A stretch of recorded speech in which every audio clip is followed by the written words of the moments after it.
প্রায় ১৯ ঘন্টা ধরে তল্লাশি অভিযান চালানো হয় আয়কর দফতরের তরফ থেকে। এই তল্লাশি অভিযান সাগরদিঘির বিধায়ক বাইরন বিশ্বাসের বাড়িতে।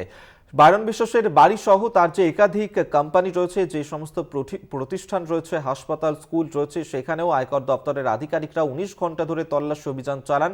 বুধবার সকাল ৬টাতে আয়কর দপ্তরের আধিকারিকরা পৌঁছে যান সেখানে এবং বেশ কিছু গুরুত্বপূর্ণ নথি উদ্ধার করা হয়েছে বলেই জানা যাচ্ছে। কল্যাণ চন্দ্র আমাদের সঙ্গে টেলিফোনে রয়েছেন। প্রতিনিধি কল্যাণ, কি জানা যাচ্ছে এই আয়কর দপ্তরের অভিযান সম্পর্কে? কি উদ্ধার করা হয়েছে সেখান থেকে? প্রাথমিকভাবে যেটা জানা যাচ্ছে এবং আয়কর দপ্তর সূত্রে যেটা জানা যাচ্ছে যে বাইরন বিশ্বাস, যিনি সাগরদিঘির বিধায়ক, তার বাড়ি সহ একাধিক প্রতিষ্ঠানে অর্থাৎ বিড়ি ফ্যাক্টরি এবং হাসপাতাল এবং স্কুল এই সমস্ত এলাকা থেকে টানা গতকাল সকাল ৬টা থেকে রাত্রি ১টা পর্যন্ত তল্লাশির পর বিভিন্ন নথিপত্র উদ্ধার করেছে আয়কর দপ্তর এবং দুটো তিনটে অ্যাটাচি ভর্তি আয়কর দপ্তর নথি নিয়ে গেছে। পাশাপাশি যেটা জানা যাচ্ছে ৭০ লক্ষ টাকা তার বাড়ি থেকে উদ্ধার হয়েছে।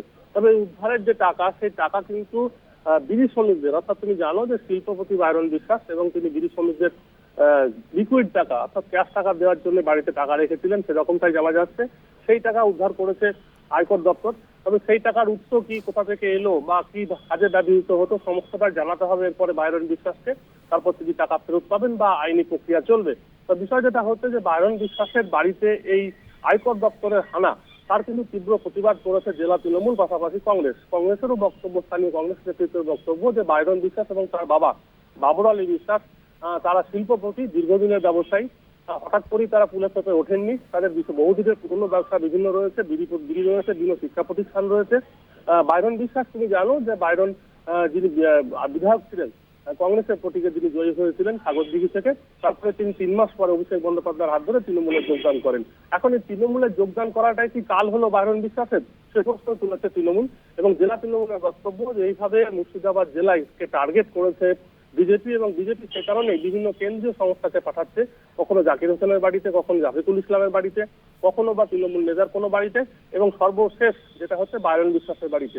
যার ফলে প্রতিহিংসার একটা রাজনীতি চরিতার্থ করতে চাইছে বিজেপি, সে কারণে বিভিন্ন কেন্দ্রীয় সংস্থাকে পাঠাচ্ছে।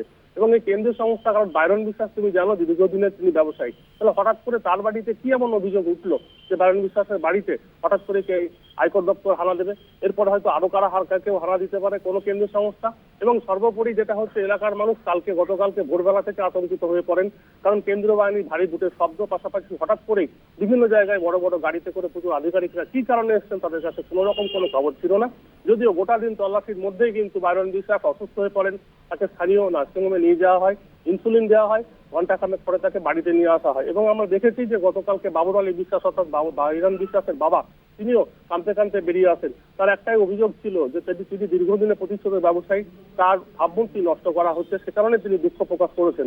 এবং বাইরন বিশ্বাস অসুস্থ হওয়ার পরেও বাড়িতেই ছিলেন। তবে এখন তার শারীরিক পরিস্থিতি ধীরে ধীরে উন্নতি হয়েছে বলে জানা যাচ্ছে। গতকাল রাতে চিকিৎসক এবং নার্সও আনা হয়েছিল তার বাড়িতে। তার ফলে এই যে একটা মানসিক প্রেশার, সেই প্রেশার বাইরন বিশ্বাস কতটা নিতে পারবেন, তার শারীরিক অসুস্থতা দীর্ঘদিন ধরেই থাকে। অর্থাৎ আমরা দেখতে পাই মাঝে মধ্যেই তিনি বেশিক্ষণ কিন্তু বাইরে রোদের মধ্যে থাকতে পারেন না, বেশিক্ষণ দাঁড়িয়ে থাকতে পারেন না, এমনিতে অসুস্থ তিনি। যার ফলে হঠাৎ করেই তার বাড়িতে টানা ভোরবেলা থেকে রাত্রি পর্যন্ত এই আয়কর হানা কতটা তিনি নিতে পারবেন, সেটা যেমন প্রশ্ন, তেমনি পাশাপাশি তৃণমূলেরও প্রশ্ন, কেন তৃণমূলের শুধুমাত্রই বিধায়কদের, নেতা মন্ত্রীদের বাড়িতে আয়কর হানা বা ইডি বা সিবিআই হানা দিচ্ছে, সেটারও তারা দাবি করছেন যে বিজেপি সরকার এইভাবে কিন্তু ইন্ডিয়া জোট যখন প্রকট হচ্ছে তখন এইভাবে পশ্চিমবঙ্গের বিভিন্ন তৃণমূল রাজনৈতিক নেতা মন্ত্রীদের বাড়িতে গিয়ে হানা দিচ্ছে কেন্দ্রীয় সংস্থাগুলি। বেশ, ধন্যবাদ তোমায় কল্যাণ চন্দ্র, আমাদের সঙ্গে টেলিফোনে ছিলেন প্রতিনিধি।